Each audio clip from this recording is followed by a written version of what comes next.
Hola, ¿qué tal? Buen día. Esta vez veremos la lección número 2 de la materia de iglesia. El título de esta lección es El propósito de la iglesia. Y la pregunta es, ¿para qué existe la iglesia?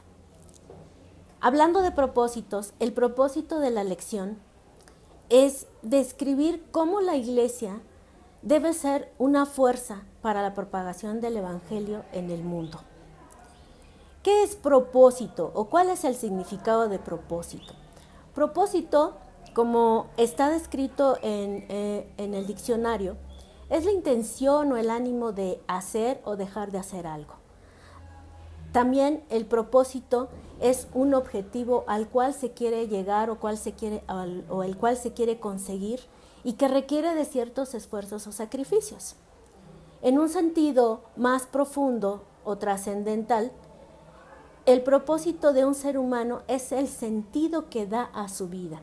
Es decir, son esas preguntas que a veces nos hacemos sobre nuestra existencia, de quiénes somos, por qué estamos aquí, de dónde vengo, hacia dónde voy, etc.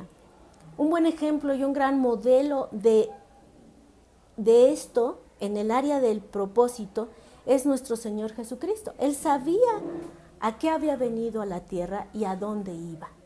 Él tenía un gran propósito, eso lo conocemos. Su propósito era redimir al mundo. Lucas 4, versos 18 al 19, y lo vamos a citar aquí, es necesario citarlo, dice: le dieron a leer el libro del profeta Isaías, y al abrirlo encontró el lugar donde estaba escrito: el Espíritu del Señor está sobre mí, porque me ha consagrado para llevar la buena noticia a los pobres y dar vista a los ciegos y a poner en libertad a los oprimidos, a anunciar el año favorable del Señor. Sin duda, él sabía cuál era su propósito. Del mismo modo que Jesucristo tenía claro su propósito, también la iglesia o las iglesias deben tener un sentido claro de propósito. ¿Para qué? Para que sean realmente eficaces para el mundo.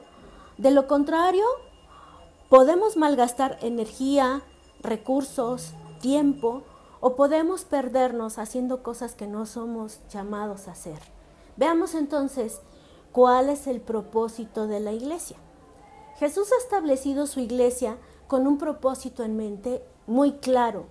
Es un propósito maravilloso que ha sido planeado desde hace mucho tiempo, desde antes de la fundación del mundo, y que tiene un futuro glorioso.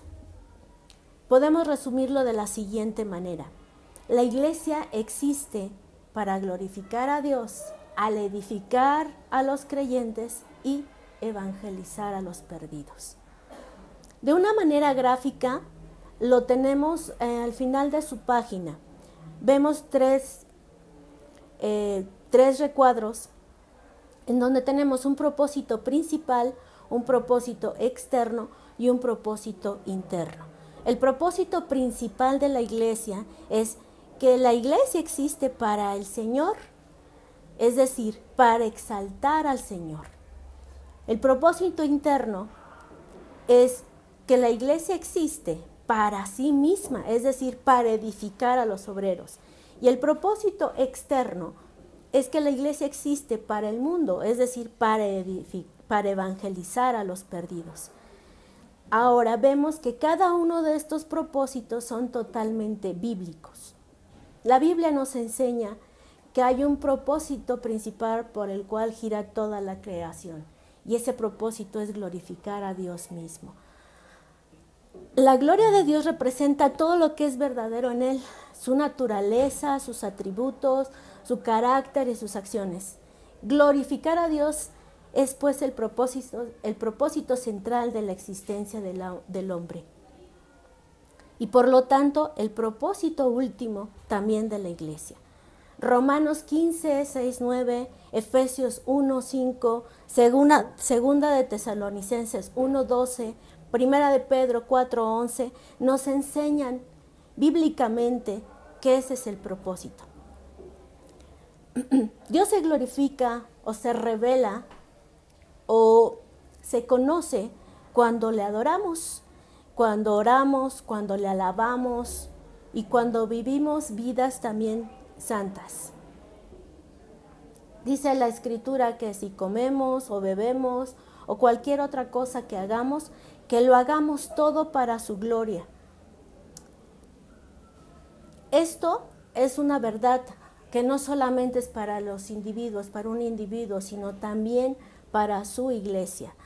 Algunas de las preguntas que ustedes tienen ahí en su manual pueden estarlas contestando con estos principios bíblicos.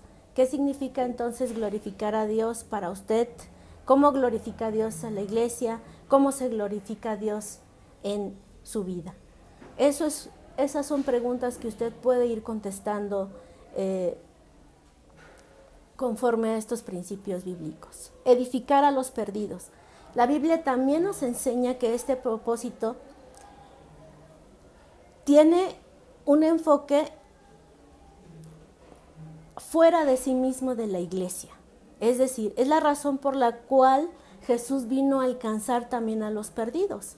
Lucas 10:19 dice que a eso vino, ahí dice que a eso vino. Y también en Juan 20:21 nos dice que así como me envió el Padre, así también yo los envío. Este propósito externo de la iglesia es alcanzar a los perdidos por medio del evangelismo y las misiones. Edificar a los creyentes o a los obreros. La Biblia también nos enseña cómo la mayor parte de las epístolas fueron escritas para eso, para edificar a los creyentes. Para que se pudiera lograr el propósito de alcanzar a los perdidos también, primero se tiene que edificar la vida del creyente para después alcanzar a los perdidos.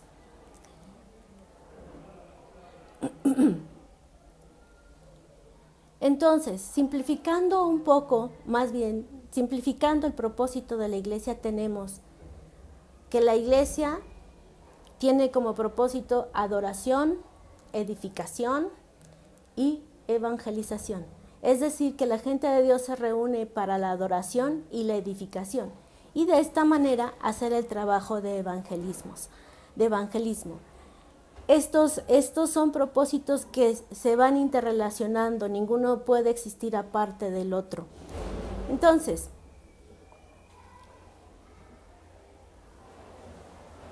en base a lo anterior, cada uno de nosotros como sembrador de iglesias debemos comprender el propósito bíblico para la iglesia y meditar en nuestro esfuerzo de plantar iglesias. ¿Cómo lo vamos a hacer? Hay algunas cosas o algunos paradigmas que debemos comprender para ver el propósito de la iglesia. ¿Qué es un paradigma? Un paradigma es simplemente la manera de ver una cosa o un proceso. Un paradigma es un patrón, un modelo, un ejemplo o un arquetipo. Normalmente tenemos ejemplos o modelos de la iglesia que son a veces diferentes del modelo bíblico. Por ejemplo, hay modelos de iglesias enfocadas en programas y que comparadas con la iglesia de la Gran Comisión son diferentes. Ustedes tienen ahí algunos diagramas que pueden mostrarles esto muy claramente. Por ejemplo, en el caso de las iglesias enfocadas en programas, a veces este modelo se centra solamente en los programas y pueden asemejarse a una institución o un negocio o una organización. Con el tiempo, ese tipo o modelo de iglesia se llega a preocupar más por sí misma que por los perdidos. Y entonces esa iglesia se hace irrelevante para la comunidad o para la gente donde se encuentra. Sin embargo, la iglesia de la Gran Comisión es una iglesia o un modelo totalmente bíblico mostrado en la figura que ustedes tienen ahí, donde coloca la gran comisión que tenemos en Mateo 28, 18, en el corazón del propósito de la iglesia, y de ello salen los programas y ministerios de capacitación. Este modelo nos enfoca claramente en el modelo bíblico de la iglesia. Algunos otros modelos los tienen ustedes ahí, como la iglesia que está dirigida o comparada como una fuerza. Es importante que nosotros sepamos que la iglesia es una fuerza porque es un organismo vivo que tiene que alcanzar a los perdidos, que se tiene que movilizar. También tenemos otros modelos como la iglesia como un objeto de ministerio, no como un agente de movilización. Ustedes ahí en sus manuales tienen gráficas, varias gráficas donde pueden ver esto, donde pueden ver esta imagen, donde pueden comparar este tipo de modelos con la iglesia bíblica. Finalmente, la iglesia es la herramienta principal de Dios, la herramienta planeada de Dios para alcanzar a los perdidos. Les agradezco su atención, que Dios los siga bendiciendo y nos vemos en una próxima lección. Gracias.